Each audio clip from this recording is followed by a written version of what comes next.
Halo kawan, assalamualaikum warahmatullahi wabarakatuh. Dan jumpa lagi sama saya Samudin di Karisma Channel tentunya. Oke bosku, hari ini kita mau bahas sebuah laptop yang dijual di angka 12 hingga 13 juta rupiah. Nah, laptop ini yang kita bahas dia dari brand Lenovo yang serinya adalah Lenovo IdeaPad Slim 5 14i RH10 0 HID. Untuk harganya dia itu dijual mulai di angka 12,5 juta rupiah. Terus kalau kalian beli, menurut saya laptop ini bisa menjadi pilihan terbaik di harga 12 sampai 13 juta. Karena semisal nih kita compare sama beberapa merek yang punya spek serupa, entah itu merek Asus atau MSI hingga yang lain, sepertinya laptop ini termasuk paling unggul dibandingkan kompetitor tadi. Terlebih lagi mengingat harga laptop makin kesini makin tinggi. Jadi pinter-pinter teman-teman aja untuk memilah dan menyaring laptop mana yang bisa disesuaikan sama kebutuhan serta budget kalian. Intinya gini bro, kalau teman beli laptop ini dia itu ada 4 buah poin utama yang bisa kalian manfaatin. Yang pertama, layarnya bening pakai OLED. Kedua, laptop ini punya desain tipis full body pakai aluminium.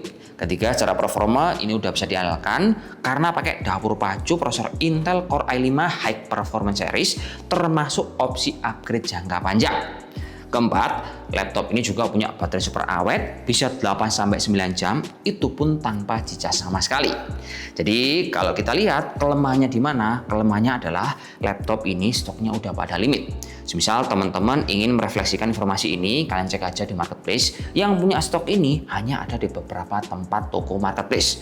Lainnya udah pada kosong karena seri yang Gen 13 ini bro ya, dia akan digantikan seri prosesor baru yang harganya jauh lebih mahal di atas 16 juta rupiah. Jadi buat teman-teman yang punya budget, mendingan segera bungkus daripada laptop ini kehabisan. Detailnya sih yang saya rasain pas nyobain laptop ini, pertama-tama yang paling enak adalah layarnya super bening. Nah, layar ini dia pakai panel OLED, resolusi WSGA di angka 1120 x 1200 dengan kecerahan di angka 400 nit. Efek samping yang paling saya rasain ketika kita pakai panel OLED sama pakai IPS, teman-teman bisa membayangkan bahwa kalau kita pakai laptop di luar ruangan, semisal di kafe yang terkena cahaya ilahi alias cahaya matahari, biasanya bro ya, kalau kita pakai IPS harus kita mentokin supaya gambarnya itu masih nyaman dipakai.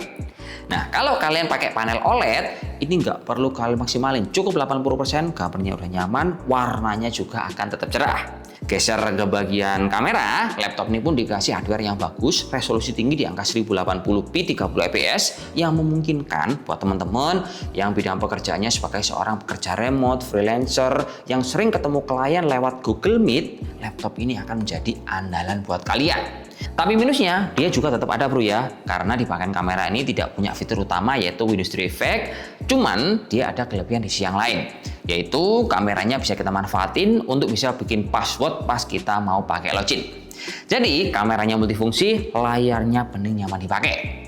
Geser ke sisi yang lain, untuk bagian desain laptop ini tampilannya cakep, full body material dari aluminium, mulai cover luar, bagian palm rest hingga penutup bagian bawah, termasuk punya sertifikasi military grade 810H.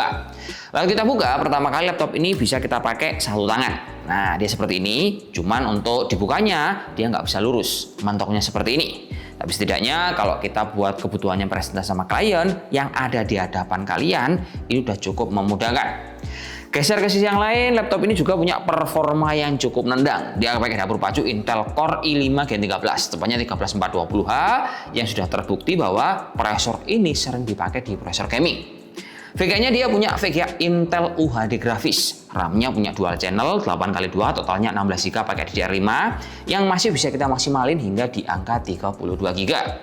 Penyimpanannya ini gong banget bro, dia pakai penyimpanan jumbo 1 tera, termasuk masih ada satu buah slot kosong. Jadi ini bisa banget buat teman-teman yang merasa kurang untuk nambahin space kosong, maksimal plus slot ini bisa di angka 2 tera 2 tera. Software-nya seperti biasa, Lenovo dikasih lengkap, ada Windows 11 single language, ada juga Microsoft Office Home, dan juga ada Microsoft 365.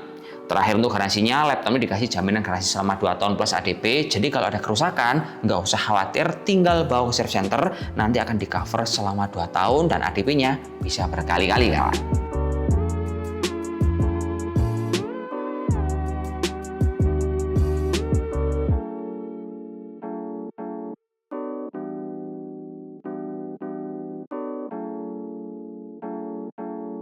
Nah, selain layar bening, tampilan desain cakep, dan performa nendang, laptop ini pun dia dikasih hardware baterai yang cukup jumbo di kapasitas 60 Wh. Jadi semisal kalian bongkar, isinya itu seperti ini, jadi dia gede banget bro ya, mirip kayak baterainya laptop gaming. Terus untuk urusan daya tahan, laptop ini mampu bertahan di angka 8-9 jam, itu dipakai untuk kebutuhan produktif, semisal tonton browsing sambil dengerin YouTube ataupun kebutuhan yang lain. Geser untuk pendukung dari baterai ini, Lenovo juga ngasih adaptor yang ukurannya basic standar di angka 65 watt, colokannya Type C. Jadi semisal case-nya teman-teman ketinggalan charger, kalian masih bisa ngecas pakai charger handphone kalian dengan daya sama, yaitu di angka 65 watt. Geser ke penggunaan yang lain, untuk keyboardnya menurut saya laptop ini cukup nyaman, empuk, feel-nya khas banget Lenovo bro ya. Dia punya keycap nggak terlalu panjang, nggak terlalu kecil. Terus ada juga fitur bracket warna putih, dan di dalam keyboard ini pun punya shortcut Copilot Preview. Untuk touchpad-nya apa saya pakai, menurut saya cukup nyaman, responsif, ukurannya juga dia sedang, nggak terlalu gede, nggak terlalu kecil. Dan di bagian colokan iPod, laptop ini pun punya beberapa colokan lengkap. Mulai colokan USB, port HDMI buat presentasi, 2 buah Type C, dan juga ada colokan micro catheter. Wi-Fi-nya dia stabil pakai Wi-Fi 6, Bluetooth 5.2, termasuk punya sistem cooling yang nyaman. Kecil-kecil cabai rawit, dia pakai single fan, dual heat pipe, sama single exhaust. Dengan suhu tertinggi pas kita tes untuk pengujian yang berat-berat, entah untuk benchmark ataupun untuk kebutuhan render hingga bermain game, suhu permukaannya dia nyaman banget. Hanya mencapai di angka 46 derajat Celcius. Terakhir nih informasi untuk audionya, laptop ini juga proper, pakai audio dari Dolby dengan hasil contoh seperti ini kawan.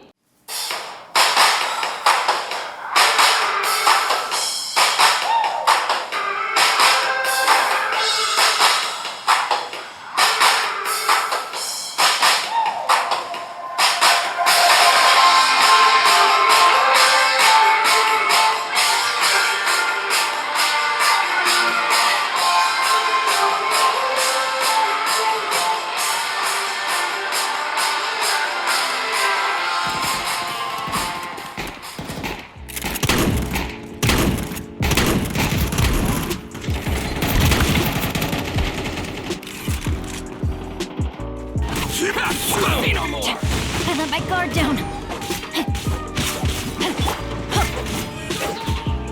Everybody stand back! My blade!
Oke kawan, akhirnya kita nyampe juga ke segmen mendang-mending. Nah, di segmen ini seperti biasa, kita akan compare laptop yang kita bahas versus merek lain dengan tujuan untuk mempermudah teman-teman. Pas mau milih laptop ini, dia itu setaranya sama mana. Nah, dari beberapa merek yang udah kita sortir, kita nemu 2 buah komputer yang paling dekat dengan spek yang plug ketiplek sama, yaitu pakai prosesor Intel Core i5 Gen 13, tapi dengan berbagai konfigurasi yang berbeda. Yang pertama ada punyanya Asus Expertbook P1403 CVA. Yang kedua ada MSI model 15HC13M yang harganya dia itu cenderung jauh lebih mahal dibandingkan Lenovo yang kita bahas. Dan kalau kalian lihat dari kedua buah komputer ini pas dijajarin sama punya Lenovo, mereka itu layarnya semuanya pakai IPS. Kelebihan punya Asus yang jelas adalah dia garansinya panjang selama 3 tahun, tapi kenyamanan pemakaiannya masih enak Lenovo karena pakai layar OLED dengan opsi upgrade yang menurut saya ini gong banget, termasuk SSD gede 1 tera. Terus untuk punyanya MSI, dia itu salah satu keunggulan yang nggak bisa dikalahin sama Lenovo adalah karena layarnya jumbo di ukuran 15 in. Tapi opsi upgrade-nya MSI ini minim sekali dan garansinya dia nggak punya ADP. Jadi saya bisa bilang untuk kebutuhan teman-teman, entah itu untuk pekerja kantoran, berwirausaha, kemudian mahasiswa ataupun pelajar, dengan berbagai software, entah itu software basic, ngedesain ataupun ke tingkat yang lain, laptop ini udah proper bro. Cuman masalahnya dia itu stoknya limit, jadi buat teman-teman yang punya budget di harga seperti ini, mendingan diamanin aja daripada nanti kehabisan ataupun malah beralih ke spek yang lebih tinggi dan harganya udah di angka 16 juta rupiah. Ya situ aja bro ya. Saya dulu. Wassalamualaikum warahmatullahi wabarakatuh dan salam jos. Semoga bermanfaat kawan. Oke? Mantap.